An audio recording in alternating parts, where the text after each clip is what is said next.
يسعد أوقاتكم مستمعين صوت المرأة والحياة ببرنامج تاعتنا. لا تستغربوا بهالأسبوع إنه عم بحكي باللغة العربية، لأنه بهالأسبوع صراحة رحنا على قرية عربية حبينا نعرف عادات وتاريخ وتقاليد هالقرية العربية. مستمعينا هالأسبوع برنامجنا رح يكون قرية بزونة. قرية بزونة إلها اسمين، لكن بهالوقت الحالي بيسمونها بزونة أهل القرية، يعني تعرف بهالاسم. قبل هلا كان اسمها رمثة، لكن ليش سموها بهالتسمية إلا ما في شيء وراها إيش يكون بهالقرية الموجودة. نحن رح نسأل من أهل القرية، وأهل القرية رح يخبرونا عن عادات وتاريخ هالقرية. مستمعينا نحن من زمان ما سوينا تاريخ شي قرية عربية. صراحة هالأسبوع أنا كتير مبسوطة وكتير حابة أعرف تاريخ هالقرية. هالقرية كبيرة كتير، فيها كلها عرب، حاليا ما فيها أكراد يعيشون بهالقرية. رح نعرف تاريخها سوا. مستمعينا الأعزاء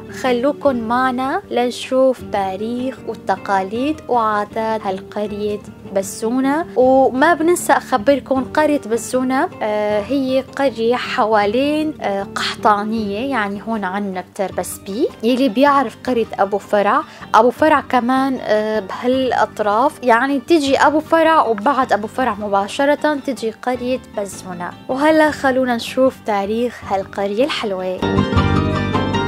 مستمعينا وهلا نحن بقرية بزونة، وهلا معانا 3 نسوان من هالقرية رح يحكونا عن تاريخ وعادات قريتهم، كيف تاريخ القرية، ليش سموها هالاسم يا ترى. هلا معانا خالي خنسة وخالي أمل وخالي حربية رح يحكونا عن تاريخ هالقرية. أول شيء بنقولكم مرحبا خالي. أهلا وسهلا ماما. كيفكم؟ ايش اخباركم؟ تسلمين الله يخليك. وضعكم كيف؟ الحمد لله. الحمد لله الحمد لله. تمشوا حالكم؟ الحمد لله ماشي حالنا. الحمد لله الحمد لله. الصراحة نحن من زمان ما رحنا على قرى عربية نعرف عن تاريخ القرى العربية، نعرف عن عادات العرب هالقرى، كيف نعرف عن حق المرأة. بقى حابين أول شيء نعرف منكم تاريخ القرية. خالي مثلا خالي خنسة، إذا أنت تحكي لنا، يان خالي أمل يان خالي حربية، حدا منكم يحكي لنا عن تاريخ قرية بزونة. من إمتى تأسست هالقرية وليش سموها بزونة؟ تأسست شيء صار 85 سنة أو أكثر، يعني قبل دور ما احنا نصير، على دور جدادنا. تأسست هالقرية. أيوة. بلشت من بيت واحد، يعني اللي هو يعني عم القرية. نجي شوي شوي. أيوة. أول لما جيتوا على هالقرية ايه. اللي عمل هالقرية مين هو اسمه؟ اسمه سلوم الحمودي. سلوم الحمودي. يعني هو لما اجى على هالقرية كان يقول أرض فاضية، ما كان فيها شيء، قطعة أرض عادية. قطعة أرض فاضية، وسكن هو وأخواته 5. شوي شوي يعني جوز اخوان، وكل واحد صار بيت، وكل بيت صار عنده بيت وبيتين و4 و5 لما صارت هالقرية. شوفين ايش كبرها ما شاء الله عليه. اي ما شاء الله. طيب هلا كم بيت تقريبا فيه؟ شيء 80 85 بيت اذا مو 90 يعني. من بيت صار شيء 90 بيت. اي والله كان اول يعني اساس القرية سلوم الحمودي. كلكم قرايب؟ لا ما بي أحد. لا ما بي قريب. هم هال5 اخوان اسسوا هالقرية. كنا قرايب وولاد عم وخوال وعمام أبد. كنا من قريب. من وين اللي اجوا فاتوا على هالقرية؟ من القرى اللي حواليكم؟ يعني كانوا أول رحالة، يعني يرحلون على هالجمال وينزلون. هي كمان اسم عشيرة قبيلة، عشيرة البو حبيب الحمودي. أيوة. إحنا البو حبيب 4 5 قرى. هاي بزونة اللي هسه يعني تسمت الرمثة، هاي عشيرة الحمودي. اسم الرمثة بالحكومة. إيه. واسم بزونة هلا تسموها أهلها سموها، أهلها القديمين سموها قرية بزونة. قرية بزونة. هلا خالة نحن مثل ما نعرف كل قرية وإلها تسميتها وليش سموها هالاسم. مثلا أبو فرع أكيد إلها شيء لسموها أبو فرع. بزونة كمان أكيد فيها شغلة ليه معنى اللي سموها بزونة. يعني ليش سموها هالاسم؟ يقولون أول كان يطلع ورود، الورود يعني أبيض أصفر والدائرة أبيضة مثل عين البس، سموها القرية عين البس، على عين البس. عين البس. إيه. هي معنى. قولي ما شافوا شيء اسم غير على هالورود. يقول أول يعني أهلنا الكبار قالوا هالقرية وين ما تشوفين كلها ورود، وجت على بالهم. أنا رفيقتي قبل ما نجي ما كنا نعرف إيش اسمها بزونة. رفيقتي قالت أكيد فيها بسس كتير لحتى سموها. إحنا زاد مرات نتمسخر إذا حدا يسألنا نقول قد ما بيها بس أولي على دور القديم ما في قرتها في بس. إيه سمعنا إنه من هالورود هالورد يعني كل الجرية كلياتها ورود مثل عين البس. هالوردة مثل عين البس سموها بزونة. انت ما شفتيها بس سمعتي؟ لا الورود لهلا بالربيع يصير كل سنة يصير عندنا. ايه لهلا يعني دحجين تعجبين كل هسه بنيسان لو انت تجين تشوفين القرية ما شاء الله عليها يعني منورة كلها ورود. وتطلعين من قد ما بها ورود من كل الالوان. ما شاء الله. اي والله. لا شفنا يعني نقول بشكل عام انه قريتكم مثلا مو كل قرية تتعرف بشي رمز، في قرى اثرية تتعرف باثار تبعها. صحيح. قريتكم تتعرف مثلا نقول بهالورود اللي فيها يعني طبيعتها. كل شيء يصير بيها، كل اكل يصير بيها، الجنيبره، الخباز. تجي من القرى الحوالينا، تجي علينا تاخذ خباز، تاخذ قنيبره، تاخذ كل شيء. انتم تزرعون بايدكم؟ لا ورب العالمين يطلع. بس يجي مطر يطلع. الكعوب سمعنا بالكعوب؟ لا ما سمعت بقنيبرة وخباز شغلات. كعوب زادين يطلع هنا شو يسمونه بالكردي خباز. نعرفه خباز يقولون طولك. ايه بس الكعوب والله يعني جريتنا بالربيع حيل تجي من القرى عليه. تجي هنا تطلع نزهه شيء مثل الرحلات يجون. معناته نقول ارض تبع قريتكم يعني هي مثلا كويسه كتير للزراعه. كويسه حيل كويسه، يطلع لحاله سبحان الله كل شيء يطلع ابد. هلا نقول معيشه اهل القريه، هالقريه على شو؟ والله معيشتهم كل واحد عنده 4-5 أكياس يزرع. ولا والله معيشتهم هالشباب. شباب يعني كلها تطوعت يعني من انشاء صارت هالحزب كلها تطوعت بالحزب. عارفين كانوا يدرسون بس مو صارت هالأوضاع ما عاد يقدروا يروحون يدرسون على الحسكة مثلا عشان ما عاد يقدروا يروحون. ما عاد يقدر. والله ابني هاني كان حب درس جامعة 2 مو صارت الأوضاع ما عاد يقدروا على الحسكة والعلادغية والله صار معاهم كلهم مع هالحزب. مع هالحزب كنا الحمد لله والله عايشين. الحمد لله والله حالين والشباب تروح تجي. يعني انتم مبسوطين الحمد لله. راضيين عن حياتكم عن معيشتكم. والله الحمد لله. الحمد لله والله مرتاحين. متوفر لنا كل شيء، متوفر لنا. كان يجينا داعش هنا يعني كنا خايفين على ولدنا وعلى زلمنا وعلى احنا جريتنا ما قرب هالغرف. الطرفان لا ما فات. احنا ما فات. خفنا بس خفنا كثير على ولدنا على الحمد زلمنا لله. على بيوتنا. الحمد لله والله جو الشباب والحزب حمانا وحما ولدنا وحما قريتنا والحمد لله. الله يحميهم ان شاء الله ويحمي جميع شبابنا. الخبز كل شيء الحمد لله كل شيء عندنا كويس. هلا خالد بشكل عام العشائر اللي موجوده بهالقريه ايش عشائر موجوده؟ احنا عشيرتنا بس ابو حبيب حمودي وفقط. احنا القريه ذي يسمونها قريتنا الحمودي. انه يعني ما عندنا عشائر ثانيه. كنا من بعضنا هم مثل ما قالت كلكم مؤيد 5 احنا الحمودي يسموهم، وعادينا العشيره يقولوا لها البو حبيب. قبيلة البو حبيب كم قرية. عشائر العرب كمان كتير يا ما شاء الله. البو حبيب البو كمال جواله. احنا البو حبيب 4-5 قرى معظم صافية البنجة والباقي قحطانية وغامشلي. طيب خالة بشكل عام انتم البيوت اللي موجودين بهالقرية متفاهمين مع بعض؟ لا سمح الله اي مشكلة تصير بقريتكم كيف مثلا تحلوها؟ حتى اذا تصير مشكلة نحلها بين بعض. لا في شكوى ولا في محاكم بالقرية. ايه الحمد لله في كبار. والحمد لله صغارنا واعين.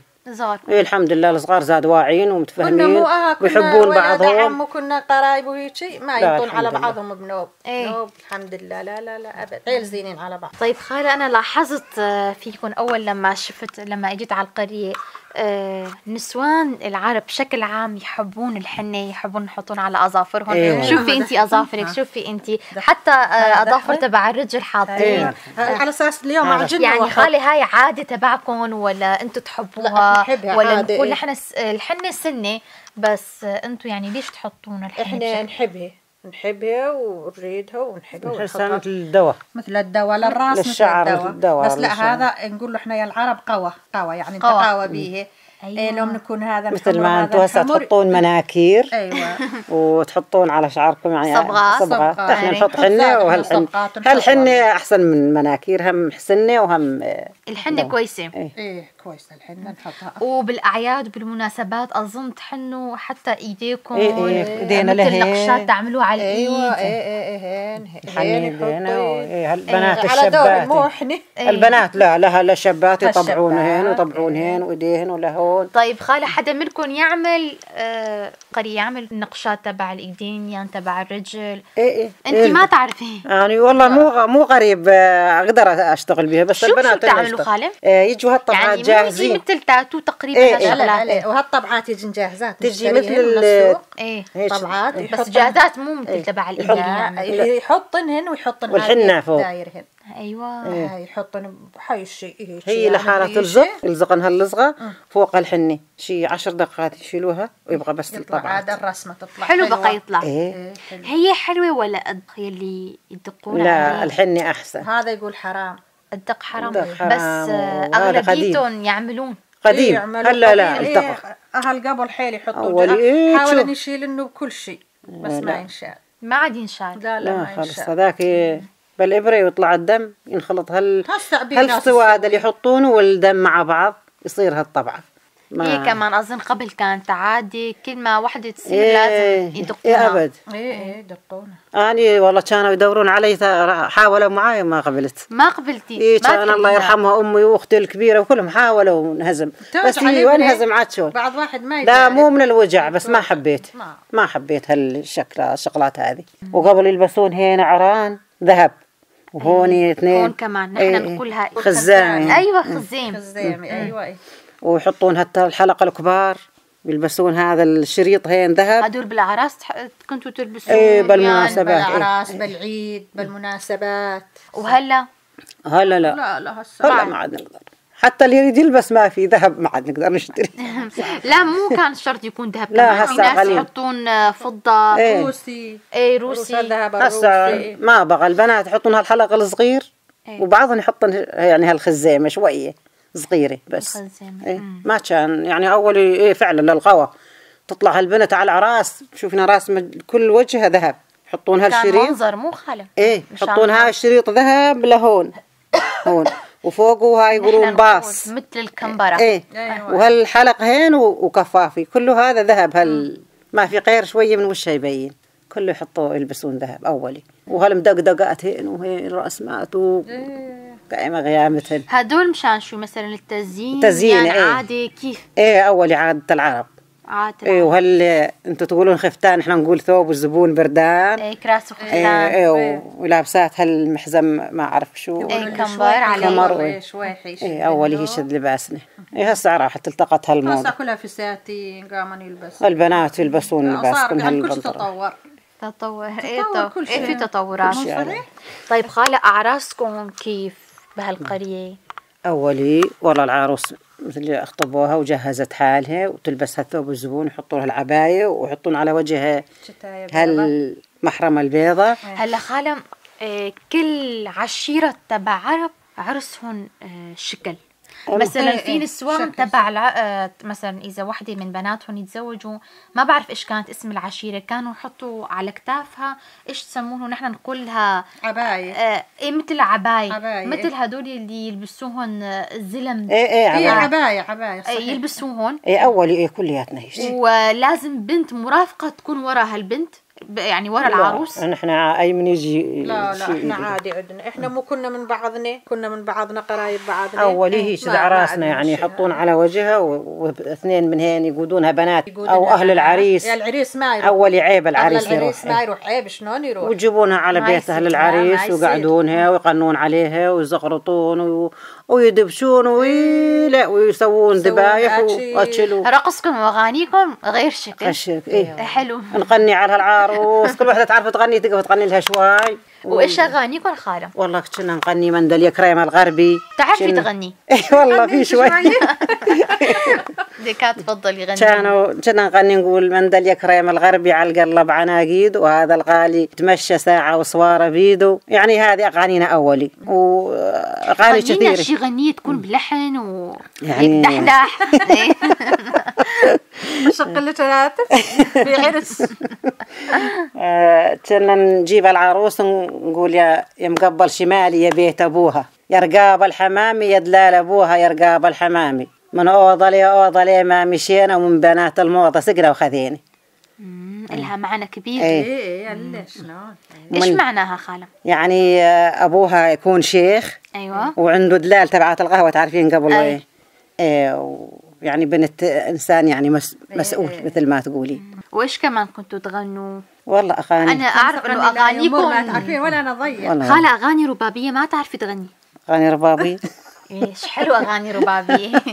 والله على طول قبل الهاتف أطلعهن وأتسمع عليهن كثر ما كنت أحبهن. إي والله حلوين والله. إيه وشنو تريدين النوبة أقول لك؟ يعني النوبة أغاني ولا بس؟ إيه غني لها شيء غنية تكون بلحن مثلا تعلي فيها بصوتك بإحساس. أيوة مثل قبل يعني تخيلي حالك أنت هلا بعرس.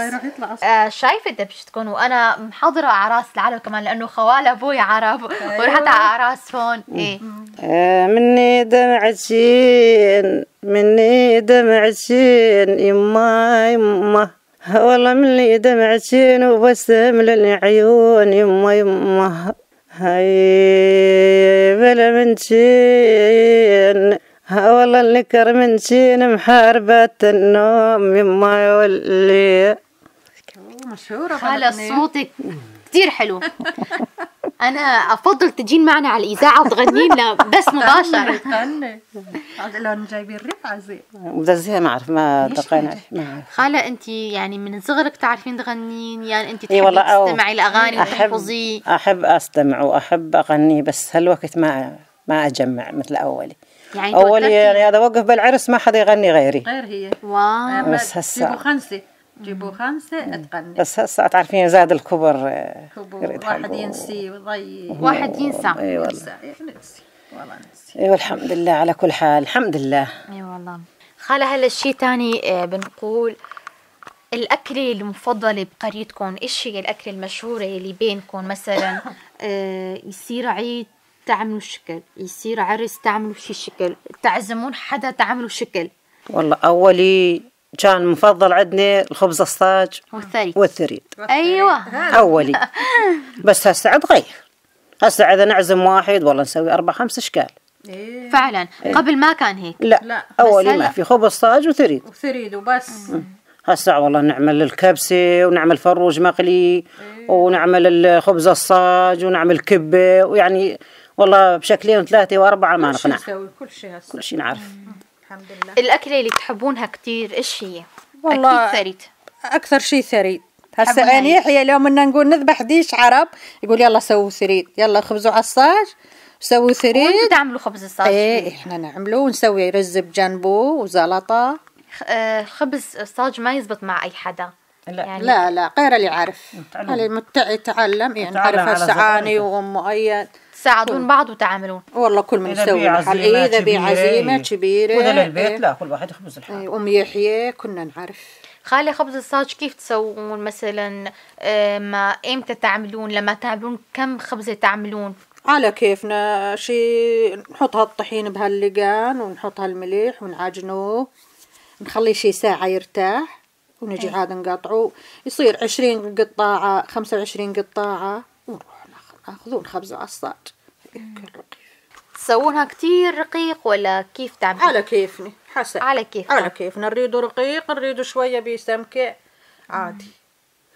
طيب أكلكم تبع القبل مثلا ما كانوا يأكلوا لا رز لا ما كان في هالأكلات. إيش كنتوا تاكلوا قبل؟ كنا بالصيف نطبخ برقل نجيب الحنطة القمح ونطبخه على النار بإيدكم كنتوا تسووا ونجففوه وتجي اسمها دستار كان فيه أولي على إيدنا وبعدين قامت تجي هالجاروشة نقول لها توقف بهالقرية وهالجرية كلها نطحن البرغل ونسوي جريش تبع الكباب الكبة يعني الكباب العربي. كباب عرب. كباب العرب كيف ما تعرفي هسه أنا هناك عندي الصينية أساس أركبه نسوي هالجريش ونربط نحن نقولها كبة انتوا تقولوها كباب. احنا نقول كباب. نقول كبة. وكل بيت يربط يعني او عجل او غنمه او شيء بالصيف لا ولا شتويه نذبحها ونجفف هاللحم نحط عليه ملح ونحط فوقه هالحجر لما ينشف وبالشتاء نقرض هاللحم وهالبصل ونسوي هالكباب او نساوي حبيه نقول حبيه حب مقشور مع شويه حمص نساوي حبيه هذا اكلنا اولي. اي اول صحيح. يا كباب يا برغل يا شوربة عدس. الاسم العربي كنتوا تاكلوه؟ وسمن عربي. سمن عربي يعني الأساسي سمن عربي من لهلا. لهلا الأول بالأساسية نحب هسه نحبه اليوم نخبز على هالكهرب يا على هالصاج نسوي فتيتة يحيى يقول يوم مريض فتيتة سمن وخبز لا ما أعرف. طحنه هيجي خبز هالفرن هيجي على الكهرباء نخبز. هسه أريد عجناني ونحط هالسمنة ونجيب هالدبس مربى هالحلو ونحطه فوقه ونسويه هيجي طيب، يصير حيل طيب. شهيتينا عليه والله. لوني خابز سويت لك كوني حطيت الطحين. يعني هلا خالة انتو تحبون حياة القبل يعني حياة الهلا، يعني رغم التعب اللي شفتوه انتو قبل بحياتكم اكيد شفتوا تعب واشتغلتوا لكتير كتير اي كتير. والله صحيح. لا والله حياة هسه راحة، كل شيء متوفر.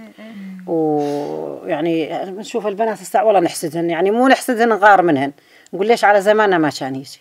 كنا نروح نجيب الحطب على راسنا ونجيب هالجش على راسنا ونسوي هالتبن ونعبي بهالبيوت دوم شال الغنم ونعلف بتشول نروح نسوي ونروح نحلب ونجي نقل الحليب يعني يومنا ما نعرف يعني كل شيء تقريبا على الكهرباء.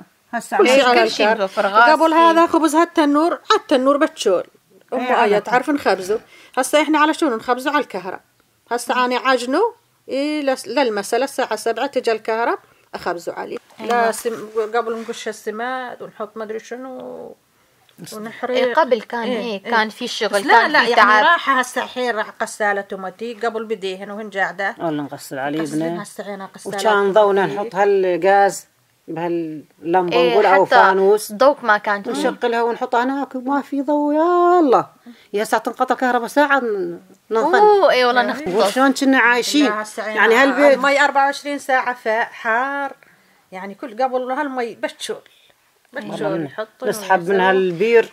هلا خال الكهرباء تبع القرية كيف بشكل عام كهربتكم؟ والله تجي تنقطع ساعتين ثلاث، تجينا مرات ساعة مرات ساعتين. زين بس مولدات وأمبيرات ما في مو؟ مبيرات لا والله لا والله مولدات في مولدات البيت كل واحد مولدة خاصة له بس وهاي لا صغار. مبيرات ما في. كويس والحمد لله والله حيل زين يعني. هو هالزفت إلى البيت وكل شيء وحنفيات حنفيات مي ما ننقطع. الدنيا تغيرت تغير كل شيء والله الحمد لله. حيل مرتاحين الحمد لله. صراحة حبيت الونس وجبات تبعكم كتير. بس وقت برنامجنا نخلص. إذا في عندكم حكي تقدروا تقولوا تفضلوا وهيك بنخلص برنامجنا. ما غير نشكركم وأهلا وسهلا بكم وبالإذاعة وبالأقائد عبد الله أوجلان وأهلا وسهلا أيمت ما تحبون إحنا موجودين. تسلمي يا رب. وأنتي خالة تريدي تقولي شيء؟ والله أقول أهلا وسهلا بكم ويعطيكم العافية والحمد لله مرتاحين حيل. تسلمون. قضينا وقت حلو وتسلينا وعرفنا عادات وتقاليد هالقرية وعرفنا تاريخ هالقرية وكمان غنولنا أغاني ربابية. صراحة انبسطنا كتير. بتمنى أنكم قضيتوا معنا أحلى الأوقات مستمعينا. هون وصلنا لنهاية برنامجنا لهالأسبوع.